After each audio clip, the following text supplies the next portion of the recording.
প্রিয় দেশবাসী, আপনাদের সাথে একটা বিশেষ সংবাদ তাৎক্ষণিকভাবে শেয়ার করার প্রয়োজন অনুভব করছি। সাংবিধানিক তো সমস্ত পলিটিক্যাল পার্টি আওয়ামী লীগ ছাড়া যারা আন্দোলনে প্রত্যেকটা দল আন্দোলনে অংশ নিয়েছে। বিতর্ক যেন পিছুই ছাড়ছে না অন্তর্বর্তীকালীন সরকারের আইন উপদেষ্টা আসিফ নজরুলের। সরকার পতনের পর অন্তর্বর্তীকালীন সরকারের বিচার বিভাগের পুনর্গঠন এবং উপদেষ্টা নিয়োগ এবং তার ভূমিকা নিয়ে শুরু হয়েছে নানান সমালোচনা। ভারতের গোয়েন্দা সংস্থা রয়ের সঙ্গে তার সম্পৃক্ততা নিয়ে। আসসালামু আলাইকুম। আসিফ নজরুল স্যার অনেক বিপদে আছেন, মাইনকা চিপার মধ্যে আছে। মিথ্যা কথা কেন বলবো? 3-4 তারিখে রাতে আমি ক্যান্টনমেন্টে ছিলাম।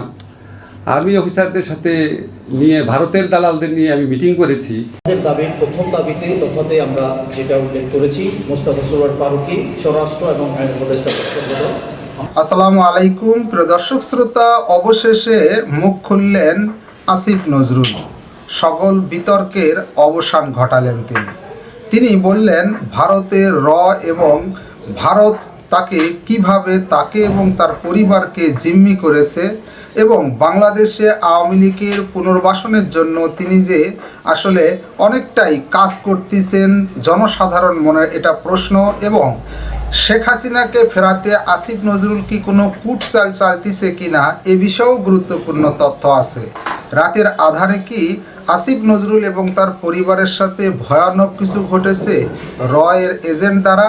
চলুন ভিডিওতে বিস্তারিত দেখে আসি। আমাদের দাবির প্রথম দাবিতে দফাতে আমরা যেটা উল্লেখ করেছি, মোস্তফা সরোয়ার ফারুকী স্বরাষ্ট্র এবং আইন উপদেষ্টা পরিষদ। আমরা ফারুকের পদত্যাগ চেয়েছি এবং শ্রদ্ধেয় আমাদের সবার প্রিয় এবং সম্মানিত ডক্টর আসিফ নজরুল স্যার আছেন আইন উপদেষ্টা হিসেবে। কিন্তু আমরা বেশ কিছু ঘটনা নিয়ে ওনার প্রতি যে আস্থা এবং আমাদের ওনাদের প্রতি একটা যে বিশ্বাস ছিল ওটাতে ছেদ লেগেছে। কেননা আমরা যে মুজিব পূজাকে বাংলাদেশ থেকে এই মুজিব পূজার যে ফেসিবাদ এটাকে উৎপাটন করতে চাই। আমরা দেখতে পেয়েছি আমাদের এই শ্রদ্ধেয় ডক্টর আসিফ নজরুল স্যার বিগত বিভিন্ন সময়ে উনি মুজিব অনুসারে অথবা মুজিববাদের সাথে সংশ্লিষ্ট ছিলেন। এটা আমরা স্পষ্টভাবে বলে দিতে চাই, ডক্টর আসিফ নজরুল স্যার আমাদের সম্মানের জায়গায় আছেন এবং থাকবেন। কিন্তু আইন উপদেষ্টা হিসেবে আসলে বেশ কিছু প্রশ্নের জায়গা তৈরি করে দিয়েছে। আপনারা জানেন আওয়ামী লীগের সাবেক মন্ত্রী সাবের হোসেন চৌধুরী 6টা মামলায় একদিনে জামিন কিভাবে পায় একজন হত্যা মামলার আসামি? এটা নিয়ে খুব বড় একটা প্রশ্নের জায়গা তৈরি হয়েছে। এটার উনি সদুত্তর এখনো দিতে পারেননি। এমনি করে আপনারা এক স্বৈরাচার ফেসিবাদের দোষর একজন সাংবাদিক মুন্নি সাহার নাম শুনেছেন।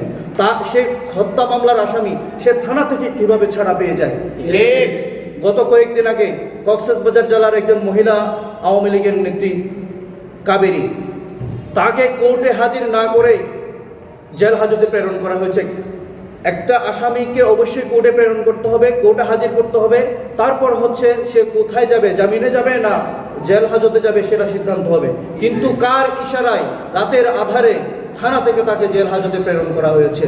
সুতরাং ডক্টর আসিফ নজরুল স্যার সহ আমরা আরেকজন শ্রদ্ধেয় উপদেষ্টা স্বরাষ্ট্র উপদেষ্টা হিসেবে যিনি দায়িত্ব পালন করছেন তারও দপ্তর বদল চেয়েছি।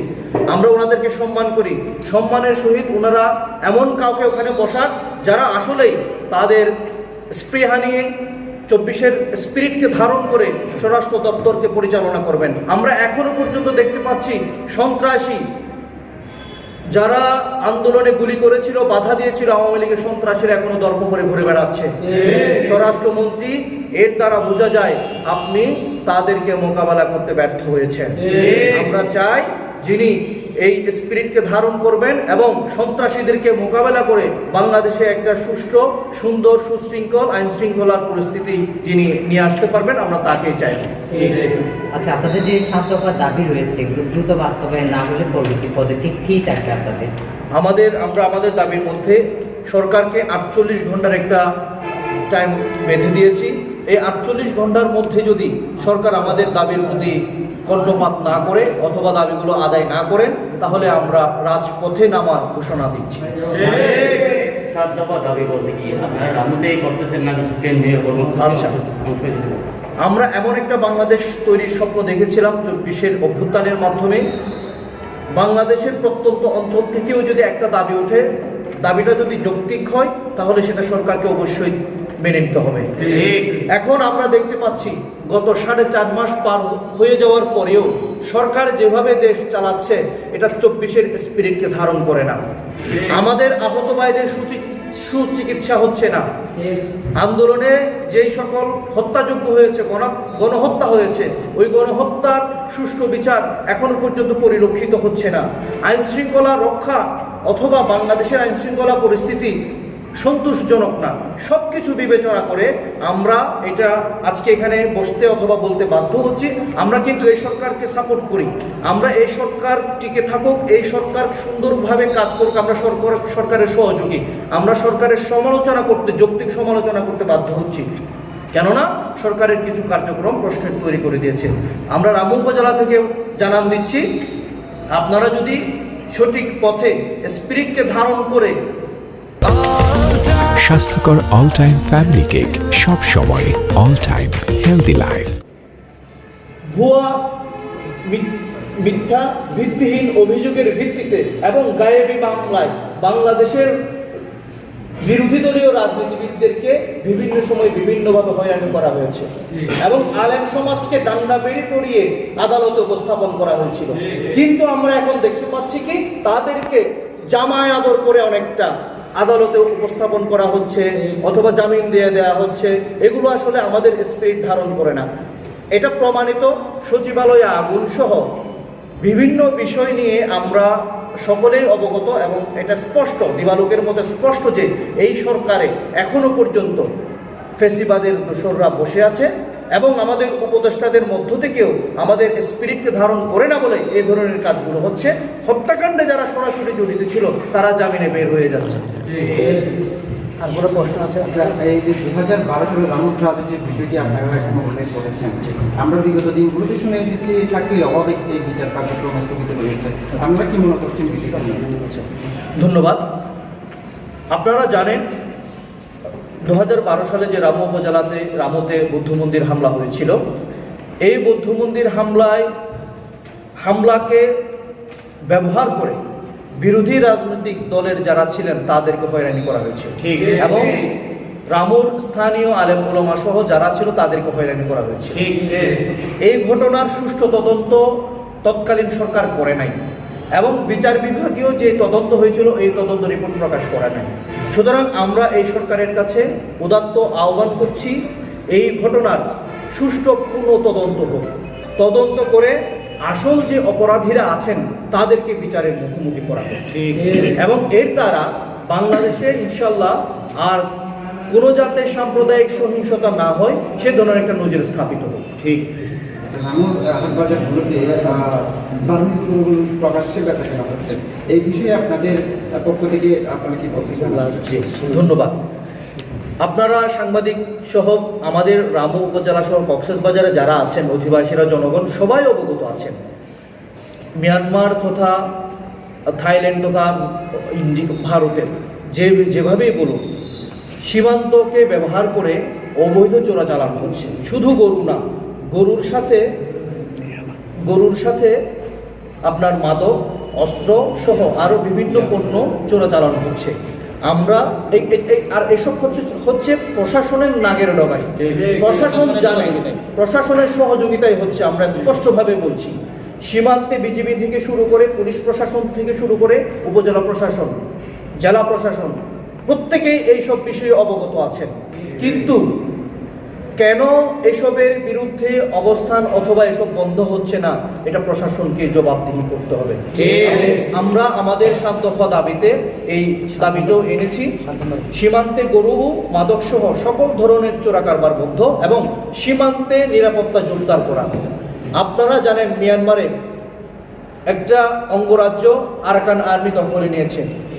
এই সরকার কি এখনো পর্যন্ত সীমান্তে যথেষ্ট পরিমাণের নিরাপত্তা ব্যবস্থা জোরদার করেছে? আমাদের চোখে পড়ে নাই। যদি নিরাপত্তা ব্যবস্থা জোরদার থাকতো তাহলে সীমান্তে গরু চোরাচালান সহ এই মাদক কারবারগুলো চলতো না। সুতরাং সরকারকে আমরা অবহিত করছি, আপনারা অতি দ্রুত সীমান্তে নিরাপত্তা জোরদার করুন এবং মাদক সহ গরু চোরাচালান বন্ধ করুন। ঠিক। কোনো প্রশ্ন আছে? স্বরাষ্ট্র ও আইন উপদেষ্টার দপ্তর বদল, যারা ব্যর্থ তাদের সরিয়ে ছাত্রদের পরামর্শে নতুন উপদেষ্টা নিয়োগ করে বিপ্লবীদের দিয়ে সরকার পুনর্গঠন। 2 নম্বর দাবি, জুলাই অভ্যুত্থানে গণহত্যাকারী সন্ত্রাসী সংগঠন হিসেবে আওয়ামী লীগ সহ সকল অঙ্গ সংগঠনকে নিষিদ্ধ করা এবং অপরাধীদের দ্রুত বিচারের মুখোমুখি করা। 3 নম্বর দাবি, 2014 সালের বিনা ভোটের নির্বাচন, 2018 সালের রাতের ভোটের নির্বাচন ও 2024 সালের ডামি নির্বাচনের সাথে জড়িত ইউনিয়ন পরিষদ থেকে শুরু করে নির্বাচন কমিশন সহ রাষ্ট্রের সর্বোচ্চ মহলে জড়িত সকলকে বিচারের আওতায় আনতে হবে। 4 নম্বর দাবি, জাতীয় নির্বাচনের আগে স্থানীয় সরকার আইন সংস্কার করে দ্রুত, অবাধ, সুষ্ঠু ও নিরপেক্ষ স্থানীয় নির্বাচন অনুষ্ঠানের মাধ্যমে দেশের ইতিহাসে সুষ্ঠু নির্বাচনের নজির স্থাপন করতে হবে। 5 নম্বর দাবি, রাষ্ট্রের সর্বস্তরে এখনো বহাল তবিয়তে থাকা ফ্যাসিবাদের দূষর আমলাদের দ্রুত চিহ্নিত করে অপসারণ করতে হবে। 6 নম্বর দাবি, 2012 সালে রামুতে, 2016 সালে নাসিরনগরে সহিংসতা সহ বিগত সরকারের সময়ে সংগঠিত সকল ঘটনার পুনঃতদন্ত করে প্রকৃত অপরাধীদের দ্রুত বিচারের আওতায় আনা। 7 নম্বর দাবি, সীমান্তে গরু ও মাদক সহ সকল ধরনের চোরা কারবার বন্ধ ও সীমান্তে নিরাপত্তা ব্যবস্থা জোরদার করা।